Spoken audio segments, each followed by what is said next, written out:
पे लेके चलूँगा इस बात को, क्योंकि आज की ये शीट जो है इसको मैंने कंप्लीट करना है। फिर इस पूरी 3 लेक्चर्स का आपका टेस्ट है वेडनेसडे को। कल मैंने नया चैप्टर शुरू करना है। ओके, अब बात क्या है, इनहेरेंट लिमिटेशन।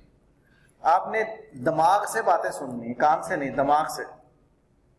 याद रखिएगा, कान एक इनपुट डिवाइस है, कान और आंख इनपुट डिवाइस है। ओके, दिमाग प्रोसेसर है आपका, और दिल जिसे सदर कहते हैं वो आपकी हार्ड डिस्क है। ओके, हज़रत मूसा अलैहिस्सलाम ने भी क्या कहा था, रब्बि शरह ली सदरी व यस्सिर ली अमरी, कि मेरी हार्ड डिस्क को बड़ा कर दे ताकि चीज़ें मेरी हार्ड डिस्क के अंदर जो है वो अच्छी सी स्टोर हो जाए, फिर मैं उसके बाद बोलूँगा। वयफ़क़हू क़ौली, ये आउटपुट है। ओके, तो इसलिए अपना प्रोसेसर जो है ना वो हर वक्त इन रखना। इनहेरेंट लिमिटेशन का बेटे जान मतलब क्या है कि कुछ भी कर लो, ये लिमिटेशन है हमारे। फॉर एग्जाम्पल, बच्चे की इनहेरेंट लिमिटेशन है कि वो खाना चबा के नहीं खा सकता, दांत ही नहीं। ये इनहेरेंट लिमिटेशन है। तो आप उसको बच्चे को कि खाता क्यों नहीं, चबाता क्यों नहीं चबा सकेगा, दांत नहीं है। ओके, तो इनहेरेंट लिमिटेशन में आपको अकॉर्डिंगली फिर बिहेव करना होगा। इसी तरह से ऑडिट की भी कुछ इनहेरेंट लिमिटेशंस हैं।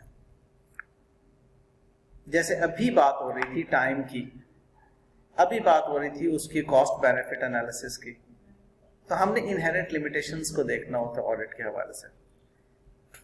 कहता auditor is not expected to and can not reduce audit risk to zero. Audit risk बहरहाल रहेगा, लेकिन वो बेसिकली किस पे फोकस कर रहा होता है कि यार मटेरियल मिसस्टेटमेंट ना हो, इस सारे काम में मटेरियल मिसस्टेटमेंट कोई ना हो due to fraud and error. वो ज्यादा मेहनत उसके ऊपर कर रहा होता है, लेकिन वो एब्सोल्यूट नहीं हो सकता। वो रीजनेबल एश्योरेंस तो ले सकता है, एब्सोल्यूट नहीं ले सकता। अब ये सारी बातें अगर आप सोचें तो मैं पहले कर चुका हूं, कोई नई बात तो नहीं है ना। अच्छा, तो इनहेरेंट लिमिटेशन कैसे अराइज होती है? क्योंकि हमने देखा फाइनेंशियल स्टेटमेंट में मैनेजमेंट एस्टिमेट कर रही है, जजमेंट्स कर रही है, ठीक है। अब उसमें बहरहाल जब जजमेंट कर रही है तो बहुत सी चीज़ें जो हैं वो आपकी 100% नहीं भी हो सकती। फिर फाइनेंशियल स्टेटमेंट में सब्जेक्टिव डिसीजंस होते हैं और असेसमेंट्स और डिग्री ऑफ अनसर्टेनिटी भी होती है, and there may be a range of acceptable interpretations or judgement that may be made. तो बहुत सी एक्सेप्टेबल इंटरप्रिटेशन हम कहते हैं कि जिसको लेकर चलें, जैसे अलाउंसेस, प्रोविजंस, ठीक है, डेप्रिसिएशन। फिर नेचर ऑफ ऑडिट प्रोसीजर्स। आपके ऑडिट प्रोसीजर्स जैसे मैंने आपको बताया, एक आपका टेस्ट ऑफ कंट्रोल होता है, ठीक है, जिसमें अपने कंप्लायंस देखना होता है कि जी कंट्रोल्स हमारे हैं। फिर सब्सटेंटिव टेस्ट होते हैं। तो कहते हैं आपके ऑडिट प्रोसीजर्स के भी कुछ प्रैक्टिकल और लीगल लिमिटेशंस होती हैं कि ऑडिटर्स एबिलिटी टू ऑब्टेन वो नहीं ले सकता। For example, there is a possibility management और others may not provide complete information. आपको इंफॉर्मेशन ही नहीं दे रहे। आपको इंफॉर्मेशन मिलेगी तो आप इन्वेंट्री की सपोजली काउंट करना है आपने, आपको एक्सेस ही नहीं दे रहे गोदाम के ऊपर जहाँ पे जाके आप काउंट कर सकें, ठीक है, जो कि रेलिवेंट है आपके फाइनेंशियल स्टेटमेंट के ऑडिट के हवाले से, ठीक है। Fraud may involve sophisticated and careful organized scheme. Fraud मौजूद हो सकता है, बड़ा सोफिस्टिकेटेड अंदाज से आपकी नजरों में नहीं आ सकता, audit is not an official investigation, याद रखना ये इन्वेस्टिगेशन नहीं होती ऑडिट, ये एक एग्जामिनेशन होता है, इंडिपेंडेंट एग्जामिनेशन होता है। ये इन्वेस्टिगेशन होती है जिसमें 100% आप जा रहे होते हैं, एक एक चीज बाल की खाल उतार रहे होते हैं। PPFS का मतलब preparation and presentation of financial statement, preparation and presentation of financial statements, याद रहेगा। फाइनेंशियल स्टेटमेंट्स को बनाने में आपकी बाज़ बहुत सी चीज़ें मैनेजमेंट की तरफ से प्रोवाइड होती हैं जो कि आपको नहीं बताई जाती। फिर टाइमलीनेस, जो अभी बात हो रही थी कि टाइमली आप उसको कंप्लीट करना होता है, जिसकी वजह से बाज़ आप फिर सारा साल कंटिन्यूस ऑडिट करते हैं अगर कॉम्प्लेक्सिटीज ज़्यादा है। अदरवाइज आप क्या देखते हैं, कॉस्ट बेनिफिट एनालिसिस देखते हैं उसका, ठीक है। फिर other matters that affect limitation of audit, वो क्या है? In case of certain subject matters, limitation of auditor's ability to detect material misstatement are practically significant. Such include fraud, related party relationship. अब देखें, अगर सब्सिडरी पेरेंट के relationship के साथ आप चल रहे हैं और वो आपस में तय कर लेते हैं किसी एक रेट को, तो वो तो इफेक्ट करेगा डेफिनेटली फाइनेंशियल स्टेटमेंट्स। तो वो आर्म्स लेंथ ट्रांजैक्शन तो नहीं हो रही ना, वो तो रिलेटेड पार्टी ट्रांजैक्शन। जरा मैं इस बात को आसान करता हूँ आपके लिए। मैं आपका टीचर हूं, सपोजली आप लैपटॉप का कारोबार कर रहे हैं, मैं आता हूं आपके से, यार मुझे कॉलेज के लैपटॉप्स चाहिए जी, 100 लैपटॉप चाहिए मुझे। आप कहते हैं यार टीचर आए हैं, अब नॉर्मल आप लैपटॉप बेचते हैं 1 लाख रुपए का, अब आप स्पेशल प्राइस एक मुझे दे देते हैं 80,000 रुपया। अब ये आर्म्स लेंथ ट्रांजैक्शन नहीं है, ये रिलेटेड पार्टी ट्रांजैक्शन है। सपोजली मैं किसी वजह से आपके डिसीजंस पे इन्फ्लुएंस करता हूं, मैं सपोजली आपका ऑडिटर हूं, उस ऑडिटर होने की वजह से आपने मुझसे कोई फायदा भी लेना है सपोजली। अब उस फायदे का एक एलिमेंट ये सामने आ गया कि आप कहते हैं यार ये ऑडिटर हैं, इनको इतने की बेचते हैं चीज, हम कहीं और पूरा कर लेंगे। तो आपने आर्म्स लेंथ ट्रांजैक्शन नहीं की। आर्म्स लेंथ कहते हैं साइड पर होकर आप ट्रांजैक्शन कर रहे हैं, रिलेशनशिप आपको इन्फ्लुएंस नहीं करता। जब रिलेशनशिप आ जाता है तो उसको आप कहते हैं रिलेटेड पार्टी रिलेशनशिप। तो ये भी एक आपकी inherent limitation method.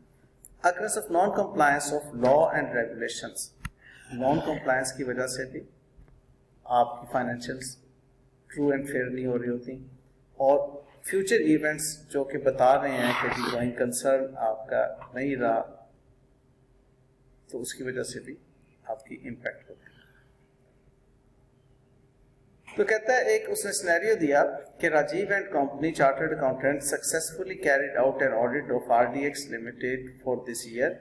After completion of the audit there was fraud, it was found material misstatement due to fraud in financial statements. Financial statements में material misstatement नजर आई which were not noticed and reported by the auditor, जो कि auditor को पता चली। वो material misstatement पता चली कब? जब खत्म हो गया ऑडिट का। अब management alleges that it is failure on part of auditor, कि जी ऑडिटर का ही मसला था।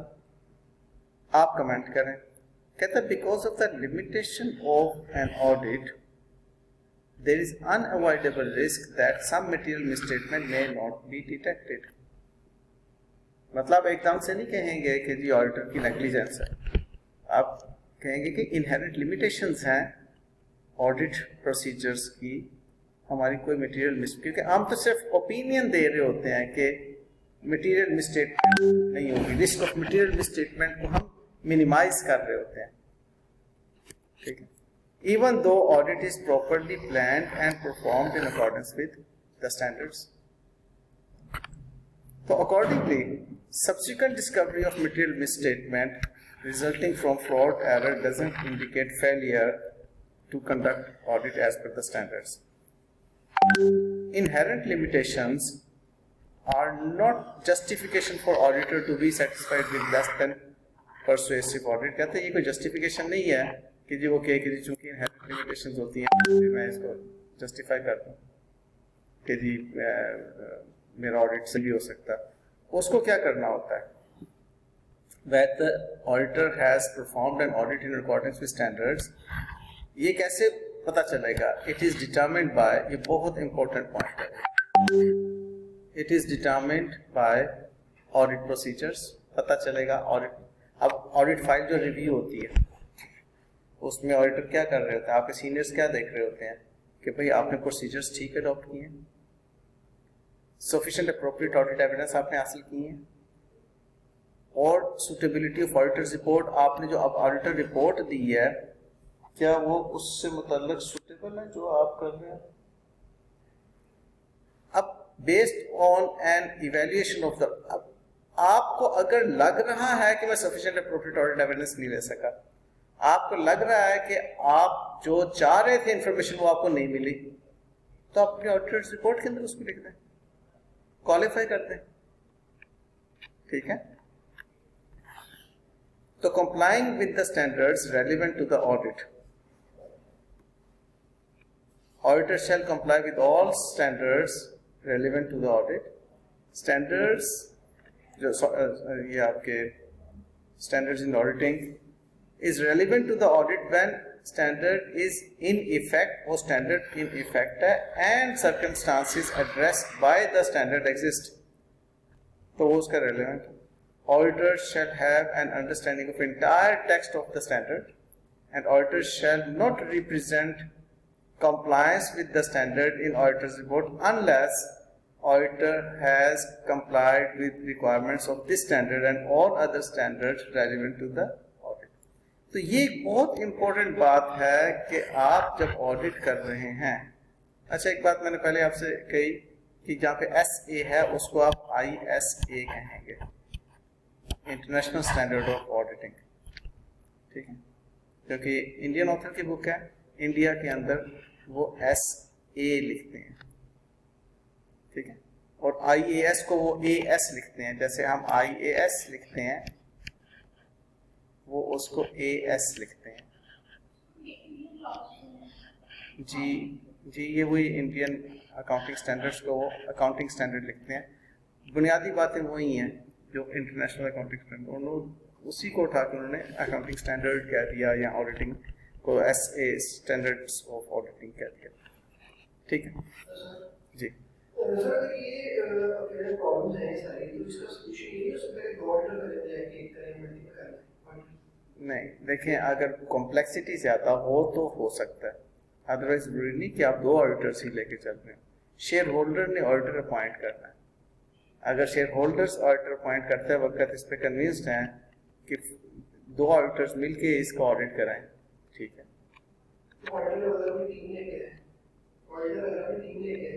हाँ, नहीं वो तो देखो ना, आप एक ऑडिट कंपनी हैं, आप अपनी टीम 10 बंदे लेकर जाएं, 50 बंदे लेकर जाएं, शेयर होल्डर को उस पर कोई ताल्लुक नहीं है. ऑडिट कंपनी जो है वो अपॉइंट होती है एज एन ऑडिटर. अब वो ऑडिट कंपनी ने प्लान करना होता है, ऑडिट फर्म ने प्लान करना होता है कि मैंने किन किन लोगों से ये ऑडिट करवाना है. वो ऑडिट प्लानिंग में हम पढ़ेंगे. तो वो अगर आपका इशारा उस तरफ है कि ऑडिट फर्म एक ऑडिटर को भेजेगी या 10 को भेजेगी, तो उसका जवाब ये है कि वो प्लानिंग के अंदर हम देखेंगे कि हमने ऑडिट किससे करवाना है. वो ऑडिट प्लान बताता है, knowing the complexity of the audit work. तो objective stated in the individual standard, आपने देखना होता है कि वो individual standard का objective क्या है. Achieve overall objective using the objectives of relevant standard. आपने असल में overall objective को address करना होता है, किसी individual standard को उसकी requirements को fulfill using objectives of relevant standard. Relevant standard के ऑब्जेक्टिव्स को आपने मीट करके ओवरऑल ऑब्जेक्टिव्स को आपने मीट करना होता है. Having regard to inter relationship among the standards, आपके स्टैंडर्ड्स में एक रब्त होता है, उसको आपने ज़हन में रखना होता है. And determine if any audit procedure in addition to that required by the standard is necessary. आपके एडिशनल ऑडिट प्रोसीजर्स अगर रिक्वायर्ड हैं तो आपने वो एडिशनल प्रोसीजर्स अप्लाई करने होते हैं. इवेल्युएट वेदर द उसके ऑडिट क्या कहना चाह रहा था, SAAE has been obtained. ये मैं अभी आपको ये उसमें कोई एब्रीविएशन SAAE यूज़ की है, जो कि पीछे इस बुक का थोड़ा सा इशू है कि इसने एब्रीविएशंस बहुत ज़्यादा यूज़ किए हैं, लेकिन यूज़ वो करता है जो पीछे बात हो चुकी होती है. अभी आएगा तो मैं आपको बता दूँगा. नहीं, आपने सॉल्व में एब्रीविएशंस वो आप रियल लाइफ में आप करेंगे तो आपको उसका एक बताना पड़ेगा कि हम कौन सी लेजेंड बताना पड़ता है आपको कि हमने ये एब्रीविएशंस यूज़ किए हैं, उसका लेजेंड ये है. ठीक है. अच्छा, complying with the relevant requirements. Auditors shell comply with each requirement of the standard unless and standard is not relevant or there is conditional requirement and conditions does not exist or the acceptable circumstances are there, auditor may depart from relevant requirements and in such cases auditor shall perform alternative audit procedures.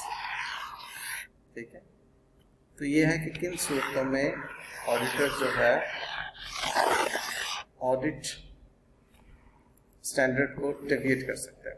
Failure to achieve objective, अगर उसको objective नहीं मिलता पूरा होता हुआ तो वो क्या करेगा, अब ओपिनियन जो है वो अकॉर्डिंगली ड्रॉ करेगा.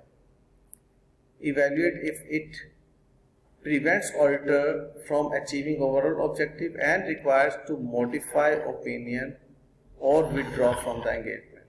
अब उसकी सिवियरिटी को देखेगा. अगर वो समझता है कि इसमें सिवियरिटी ये है कि मुझे इस ओपिनियन को मॉडिफाई करना चाहिए, क्वालिफाई करना चाहिए, तो क्वालिफाई कर देगा. वरना अगर वो बहुत सिवियर है तो ये भी कह सकता है कि मैं ऑडिट ही नहीं करता, विथड्रॉ फ्रॉम द एंगेजमेंट. ठीक है. नहीं, अब देखो ना, अगर आपका स्कोप लिमिट कर रहा है, आपका एक स्कोप है ऑडिट करने का, उस पर लिमिटेशन आ रही है, आपको एक्सेस ही नहीं दे रहा है एसेट्स को वेरीफाई करने को, तो आप कैसे कहेंगे कि जी ठीक है जी मैं ऑडिट रिपोर्ट देता हूँ. आप कहते हैं मैं ऑडिट रिपोर्ट ही नहीं देता. Disclaimer. It's a significant matter requiring documentation as per the standard 230. अगर ये कोई सिग्निफिकेंट मैटर है रिक्वायरिंग डॉक्यूमेंट्स, आपको किसी चीज़ को वेरीफाई करने के लिए डॉक्यूमेंट्स चाहिए. सपोज लीज कॉन्ट्रैक्ट है और कहता है जी हम लीज रेंटल दे रहे हैं 5 लाख रुपए का. आप कहते हैं डॉक्यूमेंट दिखाओ, कहते हैं नहीं जी कोई नहीं है, बस आप इसको 5 लाख माने. तो आप क्या मान जाएंगे एकदम से? How auditor ensures financial statements do not misleading anybody. क्योंकि ऑडिटर को बहरहाल इंश्योर करना होता है कि फाइनेंशियल स्टेटमेंट्स मिसलीडिंग नहीं है. This he can do honestly by satisfying himself that accountants have been drawn up with reference to the entire bookkeeping वगैरह जो भी है. आप उसकी एंट्रीज देखेंगे फाइनेंशियल स्टेटमेंट, अल्टीमेटली आप देखेंगे कि ट्रू एंड फेयर व्यू दे रही हैं कि नहीं दे रही हैं. सिंपल रीडिंग है. ऑडिट के एडवांटेजेस, ये भी सिंपल रीडिंग है लेकिन मस्ट है. ठीक है. ओके. अब देखें ना क्या कहना क्या चाह रहा है. इससे फाइनेंशियल स्टेटमेंट्स जो हैं वो उनकी ट्रू एंड फेयरनेस मालूम होती है. जिस शख्स का फाइनेंशियल इंटरेस्ट उसमें मौजूद है जिस हद तक, वो सेफ गार्ड होता है. क्या मतलब भला फाइनेंशियल इंटरेस्ट से क्या मुराद है?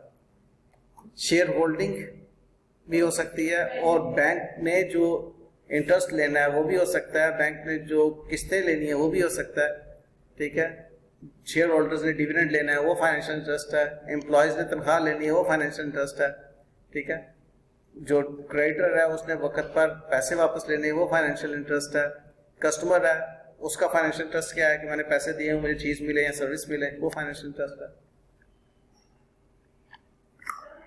जो ऑडिट होता है वो दूसरे को कॉन्फिडेंस देता है। तो ये सारी बातें आप इसके अंदर देखेंगे, आपको इजिली मालूम है। जी बेटे।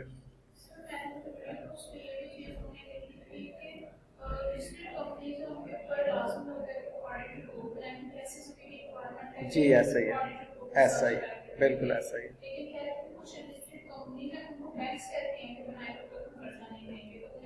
देखो बेटे बात ये है कि एक तो है कि आपकी स्टैट्यूटरी रिक्वायरमेंट है ऑडिट की, दूसरी ये है कि आपकी स्पेसिफिक रिक्वायरमेंट होती है। बाज़ का सपोजली एक फर्म है, एक कंपनी है, लिस्टेड नहीं है, ऑडिट करवाना जरूरी नहीं है, वो ऑडिट के उस जुमरे में नहीं आती है। सपोजली एक प्राइवेट कंपनी है या पार्टनरशिप है, ऑडिटर बैंक उसको कहता है कि जी अगर आप ऑडिट करवाएंगे तो मैं आपको कर्जा दूंगा वरना नहीं दूंगा, ठीक है। अब वो रिक्वायरमेंट स्टैट्यूटरी रिक्वायरमेंट नहीं है बल्कि स्पेसिफिक रिक्वायरमेंट, ठीक।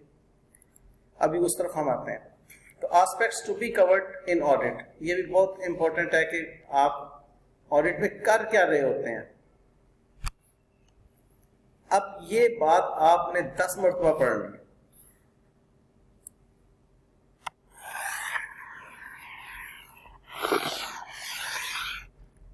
क्योंकि यही है सारा आपका सिलेबस। आप क्या कर रहे होते हैं, एग्जामिनेशन ऑफ द सिस्टम को एग्जामिन कर रहे हैं, जिसमें मैंने आपको कहा था टेस्ट ऑफ कंट्रोल्स लगते हैं, ये बात कही थी मैंने आपको। पूरा चैप्टर है टेस्ट ऑफ कंट्रोल्स के ऊपर। फिर उसके बाद रिव्यू सिस्टम एंड प्रोसीजर्स, आपने देखना है कि हमारे प्रोसीजर्स जो है वो कौन से हैं, substantive and test of control. फिर उसके बाद कंपैरिजन ऑफ, आपने कंपैरिजन करना होता है फाइनेंशियल स्टेटमेंट्स का, आपके पास जो रिकॉर्ड अवेलेबल होता है उसके मुताबिक, ताकि पता चले कि जो फाइनेंशियल स्टेटमेंट्स हैं वो वाकई ठीक बनी हुई हैं। आपने एसेट्स जो होते हैं उनकी वेरिफिकेशन करना होती है कि क्या वाकई एसेट एग्जिस्ट करता है। मसलन बैलेंस शीट में लिखा हुआ है कि जी 5 करोड़ का प्लांट है, क्या 5 करोड़ का प्लांट है आपके पास होता? क्या वाकई वर्किंग कंडीशन में है, क्या वाकई आपके बिजनेस के नाम है, ठीक है। तो उसकी वेरिफिकेशन आपने, लायबिलिटीज आपने वेरीफाई करना होती हैं, ठीक है, कि बैलेंस शीट में जो जो लायबिलिटी है वो ठीक है। प्रॉफिट लॉस में आपकी जो असर्शंस हैं उनको आपने देखना होता है कि ट्रू एंड फेयर हैं। Where it's audit of corporate body, ये जो भी आप बात कर रही हैं कॉर्पोरेट बॉडी की, कंपनी का अगर ऑडिट है, conforming statutory requirements have been complied, क्योंकि कॉर्पोरेट बॉडी जो होती है उसकी स्टैट्यूटरी रिक्वायरमेंट्स हैं SECP के रिक्वायरमेंट्स के मुताबिक। स्टैट्यूटरी रिक्वायरमेंट्स को हम क्या कहेंगे, SECP की रिक्वायरमेंट्स, लीगल फ्रेमवर्क जो मैंने आपको आगाज में बोला था। Checking arithmetic accuracy of the books, ये आपकी सारी मतलब उसकी अकाउंटिंग और उसकी अरिथमेटिक एक्यूरेसी वगैरह, फाइनेंशियल वेरिफिकेशन, ऑथेंटिकेशन वगैरह, proper ascertaining that proper distinction is made between items of capital and revenue expenditure, ठीक है। रिपोर्टिंग टू एप्रोप्रिएट बॉडी, आपको जिसने कहा है ऑडिट करने का उसको आप रिपोर्ट कर रहे हैं। ये पूरा, ये आपका कंप्लीट सिलेबस है, यही ऑडिटिंग है। कोई पूछे कि ऑडिटिंग में क्या करना है, ये काम करना है। बड़ा ब्यूटीफुली इस बुक ने जो है ना ऑडिट को इजी किया हुआ है।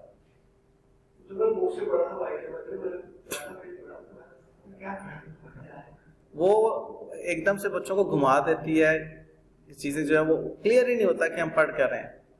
यहाँ पर आपको बड़ा खूबसूरती के साथ क्लियर हो रहा है साथ साथ, और बातें रिपीट भी करता चला जा रहा है कि ये ऐसे ऐसे ऐसे।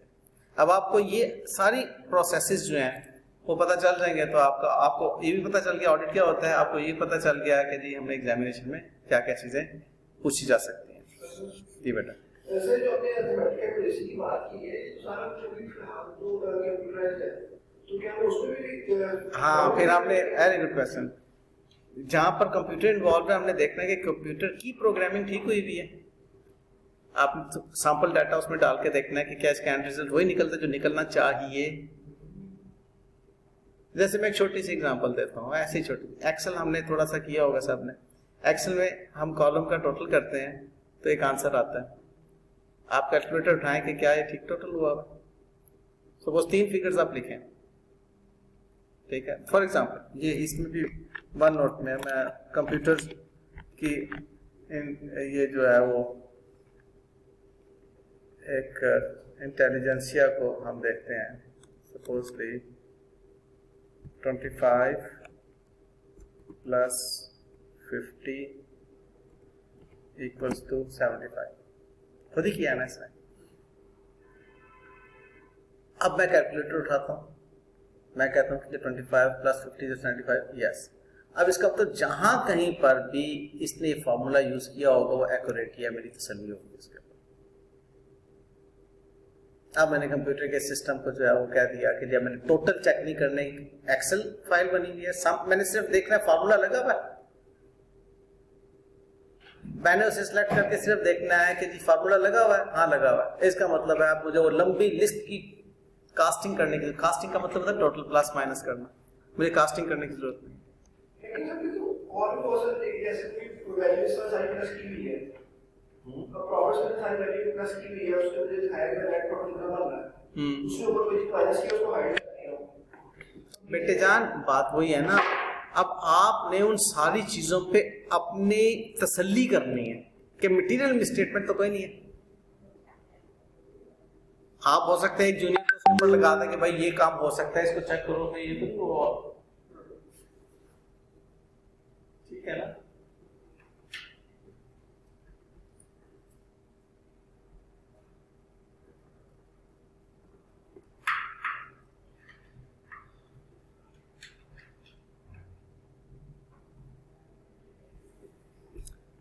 ठीक है, तो जहां जहां पर भी आपको शक, जो आप बातें कर रहे हो ना, यही तो ऑडिट है। कि हो सकता है ऐसा भी हो सकता, ठीक है करो, चेक करो, क्योंकि आपके सीनियर ने आपसे पूछना रिव्यू करते वक्त कि ऐसा हो सकता था कि नहीं हो सकता था। उस वक्त जो आपने कहा जी जी सर हो तो सकता था, पहले क्यों नहीं आपके दिमाग में आया जी? यही तो ऑडिट है। अच्छा, अब ऑडिटिंग और अकाउंटिंग का रिलेशनशिप क्या है?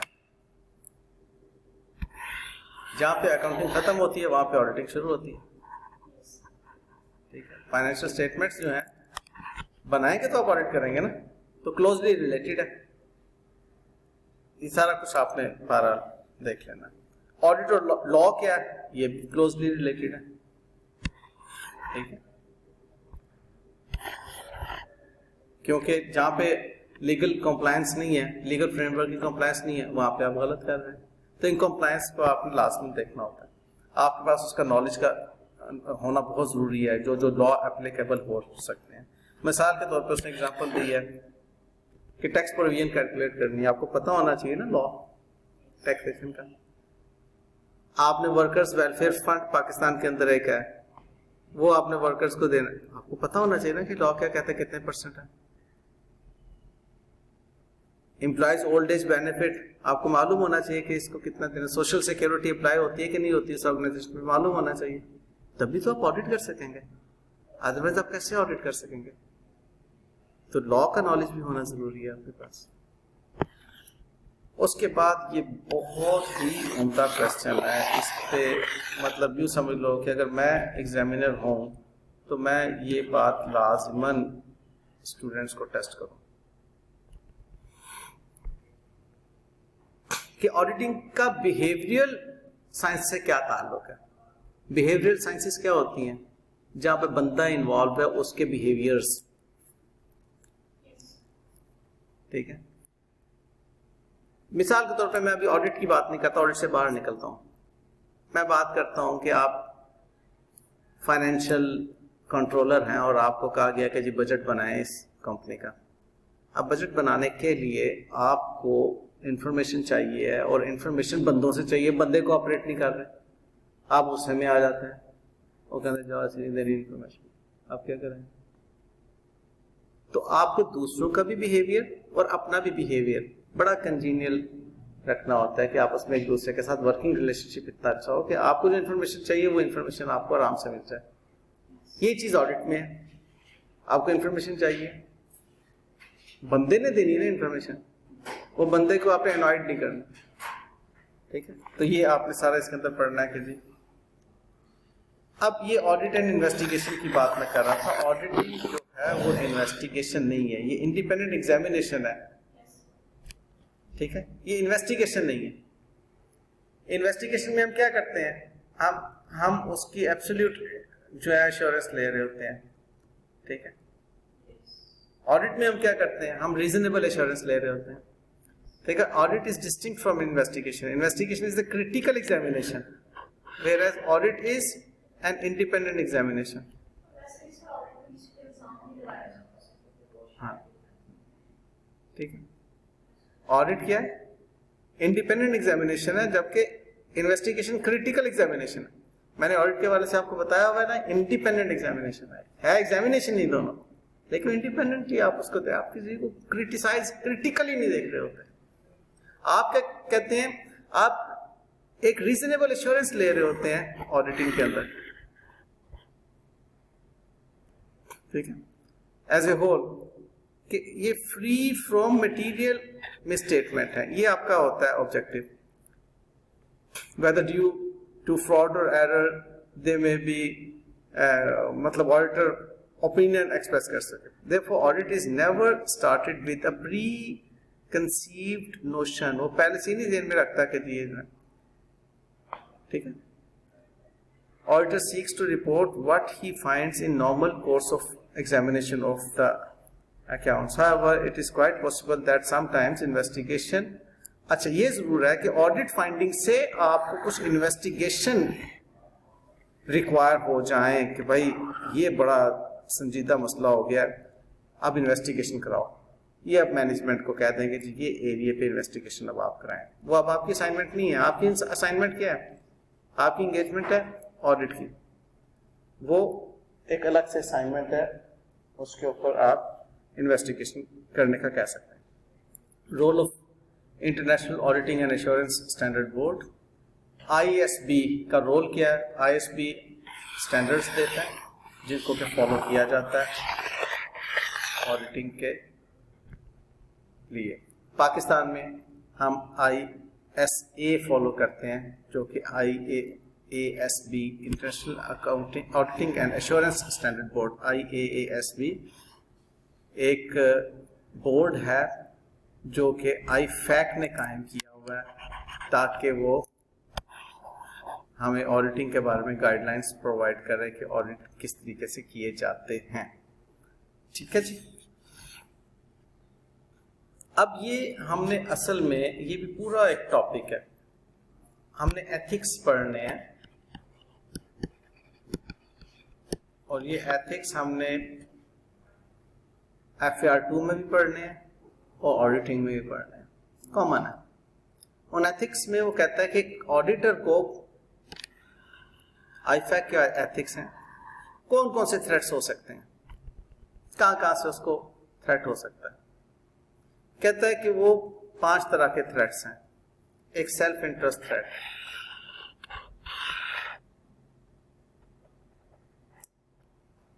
when an audit firm, its partners or associate could benefit from a financial interest in an audit client. For example,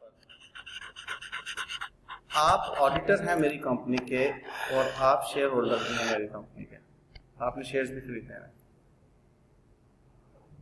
अब आपका इंटरेस्ट ये है कि इस कंपनी का प्रॉफिट ज्यादा नजर आए ताकि कंपनी ज्यादा डिविडेंड अनाउंस करे। आपको एक थ्रेट है कि अगर मैंने लॉसेस इसके अंदर शो किए, प्रोविजंस एस्टिमेटेड अमाउंट पे जो कि करनी चाहिए IAS 37 की एप्लीकेशन के मुताबिक, तो वो एक्सपेंसेस बढ़ जाएंगे। बढ़ेंगे तो प्रॉफिट्स कम हो जाएंगे, कम होंगे तो मेरा डिविडेंड कम मिलेगा। ये थ्रेट है। आप क्या करते हैं, आप लॉसेस कई प्रोविजन क्रिएट नहीं करते, हैवी प्रोविजन अमाउंट क्रिएट ही नहीं करते। प्रॉफिट ज़्यादा हो सपोजली टैक्स की भी एविजन आप करते हैं उस तरीके से। आपने तो फाइनेंशियल स्टेटमेंट्स इस तरीके से डिज़ाइन कर दी कि प्रॉफिट्स जो हैं वो आपके ज़्यादा नज़र आए, टैक्स भी प्रोविजन नहीं ली आपने कोई और लॉसेस की प्रोविजन भी नहीं ली, आपने प्रॉफिट ज़्यादा करके बोर्ड को दिखा दी, बस ठीक है जी, ताकि बोर्ड प्रॉफिट डिक्लेयर करे, डिविडेंड डिक्लेयर करे। तो ये आपका सेल्फ इंटरेस्ट थ्रेट है। एग्जाम्पल, डिटेक्ट फाइनेंशियल इंटरेस्ट और materially significant indirect financial interest in a client, loan और गारंटी टू और फ्रॉम द कंसर्न क्लाइंट। आपने या लोन लिया हुआ है या उसकी गारंटी दी हुई है, ठीक है, उससे उसकी undue dependence on a client's fee, आपकी फी जो है वो डिपेंड कर रही है सपोजली किसी कैलकुलेशन के ऊपर, इसलिए आप उस कैलकुलेशन को गलत कर देते हैं ताकि फी आपको ज्यादा मिले। Variable close business relationship, potential employment, contingent. आपको पता है कि जी अगर मैंने अच्छी रिपोर्ट दी तो कल को ये मुझे CFO के तौर पे ले सकते हैं। आप ऑडिट कंपनी है, ऑडिट फर्म है, आप कहते हैं मैं फर्म बंद कर दूंगा, मैं CFO लग दूंगा, CFO की तनख्वाह बड़ी जबरदस्त है, गाड़ी शाड़ी भी देंगे, घर भी देंगे, ठीक है। तो ये एक इंटरेस्ट आपका उसके अंदर हो गया। एनीवेज, देखो यही तो कह रहा है कि जी आपका एक थ्रेट मौजूद है, 5 तरह की थ्रेट्स है ना, तो ये मौजूद हो सकती है, कहीं पर भी फाइनेंशियल इंटरेस्ट होगा। अब अगर एक बंदा है वो कहता है कि नहीं यार मैं बिजनेस मेरा फर्स्ट क्लास चल रहा है, उसको थ्रेट है नहीं है CFO बनने का, कोई ऑफर भी करे वो कहेगा मैं अपना बिजनेस छोड़ के मैं क्यों आपका CFO बनूं, भाई मेरा बिजनेस इतना चल रहा है, मैं मल्टी मिलियंस मेरी जो है वो मंथली रेवेन्यू है, मैं आपका CFO क्यों बनूं, तो उसको थ्रेट ही नहीं। फिर self review threat,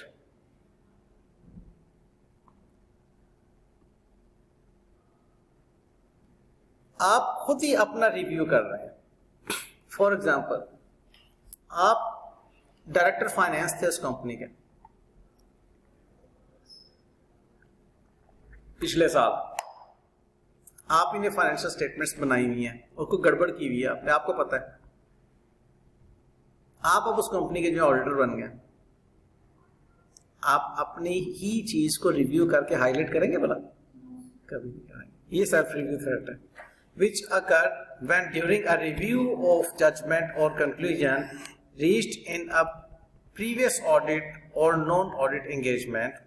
So non-audit services include any professional service provided other than audit review, financial statement. These include management services.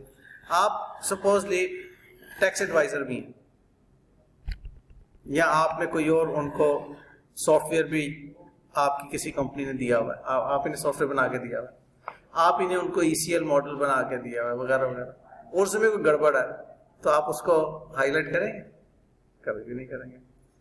तो ऑडिट टीम मेंबर्स वर प्रीवियसली, उनमें से कोई टीम मेंबर डायरेक्टर था या सीनियर पोजीशन पे था, वो कभी भी उसको रिव्यू नहीं करे, तो ये एक रिव्यू थ्रेट रह जाता है ऑडिट के अंदर, ठीक है। तो इंस्टेंसेस मैंने आपको जो कहीं रिसेंटली वगैरह, service that are subject matter of audit. इसी तरह पे एडवोकेसी, कोई आपका रिलेशनशिप आ जाता है उसके अंदर, ठीक है, आपका कोई पार्टनर, पहले का पार्टनर डायरेक्टर बन गया, पुराना पार्टनर डायरेक्टर बन गया वगैरह वगैरह, कोई रिलेशनशिप है आपका, ठीक है। तो अब आप उसको एडवोकेसी में आ जाते हैं कि जी नहीं जनाब ये तो एक फॉर्म्स रिलेशनशिप, आप उसके साथ रिलेशनशिप बना लेते हैं, आपके बेटे का उसके डायरेक्टर की बेटी के साथ शादी हो गई, ठीक है, रिलेशनशिप आ गया, अब आप एक बायसनेस आ गई, ठीक है, सिंपैथेटिक हो गया अब आपका मैटर उसके साथ कि नहीं यार इसको जरा थोड़ा सा रिलैक्स करना। तो ये फेमिलियरिटी, एडवोकेसी का क्या है, प्रमोट्स और is perceived to promote a client's opinion to a point where people may believe objectivity is getting compromised. ठीक है। ऑडिटर डीलिंग इन शेयर्स और securities of the company, auditor becomes advocate in litigation. आप मतलब आप उसको लेकर आ रहे हैं अपनी दूसरी एंगेजमेंट्स के हवाले से, और आप वहाँ पर एडवोकेसी कर रहे हैं कि ताकि क्लाइंट की कुछ चीज़ें जो हैं वो हाइड हो जाएं और आपकी रिपोर्ट तस्लीम हो जाए। फेमिलियरिटी में वो जो मैं एग्जांपल आपको दे रहा था कि आपके उसके साथ रिलेशनशिप हो जाते हैं, अब आप फेमिलियर हैं, आप दोनों आपस में फेमिलियर हो गए हैं और आप कहते हैं कि एक दूसरे को फ़ायदा देना है। इंटिमिडेशन थ्रेट, आपको थ्रेट है कि जी अगर मैंने ये बात हाईलाइट की तो ये फीस मेरी नहीं देंगे, डिले कर देंगे, ठीक है। आप डर जाते हैं किसी बात पर, इस वजह से आप जो है ओवरलुक कर जाते हैं किसी चीज को। इंटिमिडेशन, अगली मत को ऑडिट नहीं मिलेगा इनका, ये इतने बड़ा ग्रुप है, मैंने अगर ये ऑडिट में इनकी बात ना माने तो ये बाकी इनके ग्रुप के जो ऑडिट जो है वो मुझसे नहीं करवाएंगे, ठीक है। तो वो इंटिमिडेशन थ्रेट होता है, which occur when auditors are deterred from acting objectively, आपको डराया जाता है with an adequate degree of professional skepticism, कि जी आपने अपना प्रोफेशनल skepticism नहीं इस्तेमाल करना। Basically these could happen because of threat, pressure, litigation वगैरह, ठीक है, intimidation। क्या जी, कुछ भी आ सकता है, इंटिमिडेशन है ना, कुछ भी आ सकता है, आपको डराया जा सकता है। सेफ गार्ड, उस केस के अंदर देखें ना, आपके पास तो है कि आपने ओपिनियन देना है ना, आपका टूल क्या है, ओपिनियन, ये फिर एथिक्स है ना।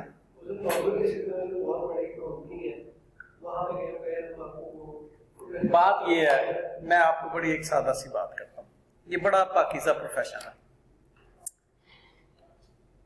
आप यूं समझें कि आप सर्जन हैं और एक जिंदा इंसान आपके आगे लेटा हुआ है, ओपन हार्ट सर्जरी कर रहे हैं, आपकी जरा सी भी भूल चूक उस बंदे को मार सकती है। तो ये ऐसे ही है कि एक ऑर्गेनाइजेशन आपके सामने है और आपकी कोई भी गलत चीज़ उस ऑर्गेनाइजेशन को डुबो सकती है। इसके बहुत से आपको फाइनेंशियल स्कैंडल्स नजर आएंगे कि ऑडिटर्स की भूल चूक की वजह से कंपनियां कैसे बर्बाद हुई, ठीक है। एनरॉन का वाकया पढ़ लीजिएगा, वो तो सारा मॉडल फैक्ट्स है, वो सारे मॉडल को करेंगे तो आज लेकिन सर देखिए अब प्रेजेंट में कर रहा हूँ, ठीक है, प्रेजेंट की सर्जरी कर रहा हूँ, मुझे वहाँ पे एक भी तो मार देंगे, अब मुझे इसको क्या करते हैं। अब आप देखें, आपने अल्लाह ताला के आगे जवाब देना है कि उसके आगे जवाब देना है, ठीक है। तो यही तो आपका प्रोफेशनलिज्म है, यही तो एथिक्स है। मैंने आपको पहले बताया एथिक्स के अंदर आप पढ़ रहे हैं सब कुछ, ये बहुत इंपॉर्टेंट टॉपिक है। सेफगार्ड्स टू इंडिपेंडेंस, आप कैसे उसको सेफगार्ड करते हैं, for are the guiding principles in this regard, ठीक है। इसको जस्ट आप इसको अपडेट कर लीजिएगा, मैं आप ये रीड नहीं कर रहा, ये इतना सा पोर्शन आपके लिए सेल्फ रीडिंग में छोड़ रहा हूँ, ओके। और कल हम इंशाल्लाह ताला प्लानिंग का चैप्टर शुरू करेंगे, ओके। इसको अब आप खुद से देख लीजिएगा, अगर कोई पूछने की बातें होंगी। ये स्टैंडर्ड्स जो एप्लीकेबल हैं उसमें आप आई लगा दें तो आपके इंटरनेशनल स्टैंडर्ड ऑफ ऑडिटिंग यही नंबर्स के साथ मौजूद है।